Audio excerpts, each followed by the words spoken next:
We now go to the Eastern Cape in a township called Ndevana, where an NGO called Masimanyane is holding an awareness campaign against ever-rising gender-based violence and femicide in and around the area. Our reporter Sipha Kema is tracking the story for us and joins us live. Sipha, good afternoon. Talk to us about what's happening in that part of the country this afternoon. I mean, Hugo, you would be right to say ever-rising gender-based violence and femicide in South Africa. I mean, this is a constant issue in our societies as, of course, NGOs like Masimanyane continue to spread awareness around gender-based violence and femicide, most especially in these smaller communities. Now, Ndevana is between King Williamstown and East London. It's a small township of somewhat, of course, a more rural village, to best describe it. And it's actually one of the hotspots in Buffalo City Metro. And as you can see now behind me, there are a couple of some of those community members, of course, and workers from Masimanyane and volunteers as well, right in front of the community. I think also I'm going to speak to Lerato Nokanda here, who's the public educator from Masimanyane. And I think, Lerato, the first thing we need to talk about when we talk about awareness is, how does the community then receive such awareness campaigns? I mean, looking at the people currently here, it's mostly people from Masimanyane, but you're right in front of the community, but the community is not coming out. Thank you so much, Sisi. I think the people are responding when we come to raise awarenesses, do trainings, but it's most of the time they don't respond fully. They take their time and they respond to some of the events that we have, like when we do the event at the community hall, we do the event, it's maybe some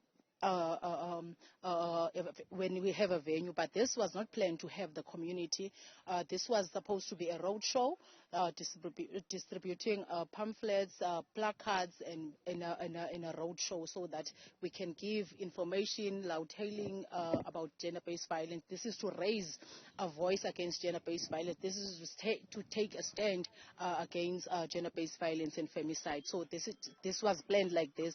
This is our CI's community influencers that we work with in this community, that we liaise with them when there are issues around Ndevana. We hear the issues from them, they report to us.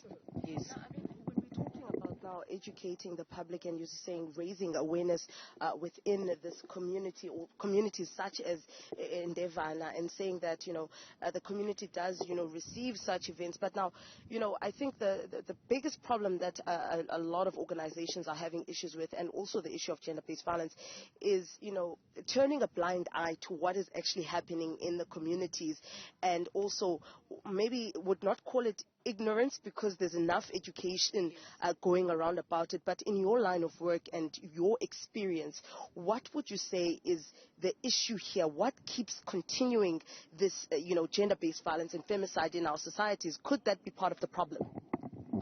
I would say, Sisi, it's I don't know. It's maybe they have normalized in Dabaye gender-based violence in the community.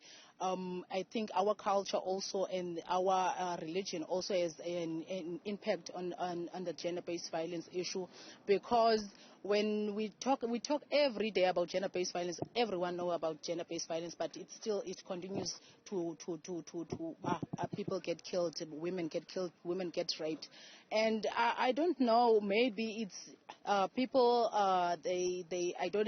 We don't give enough information, or what can we do, but we are trying our best to give more information in the language that they could understand. We're doing activities so that everyone can be involved, but I don't know, it's still happening. As I was saying earlier on, that every day we talk about gender-based violence, every day we are raising our voice about gender-based violence, but every day there's a woman killed, there's a child raped, but still it's going on. I think, also just to bring in one of the community influencers, Spogazi. Spogazi, you from Ndevana, and I mean, Ndevana is now become one of the hotspots in Buffalo City, as I mentioned, and looking at such small community that has also become a hotspot in gender-based violence and femicide. I mean, one of your actual own members as well had passed away due to femicide as well. we besi-hurt kakhulu that omnye wethu obe community influencer oye wathi go through le nto kale gender based violence, and kukho laa nto yobana umntu angakwazi ushera kuba singamantombazana sijajane. So ikhona loo nto leyo amongst us, into yobana uba khe ndayixelela ubani into mhlawumbi ndizayiva ithethwa ngomnye umntu. So la sense sisterhood ayikho. Right, it's just here, of course, wrap up what you said there, Hugo. I mean, it is part of the problem when it comes to gender-based violence is, feeling embarrassed to actually share your experience or what you're going through. And you can imagine someone who was also working as a community influencer herself, was a victim of gender-based violence and femicide, actually. I mean, it still is a long way to go in South Africa when it comes to gender-based violence and femicide. But organizations such as Masimanyane still continue to spread the word, still continue to raise awareness in these communities. But of course, we will keep you up to date with more here from Ndevana. But for now, it's back to you, Hugo.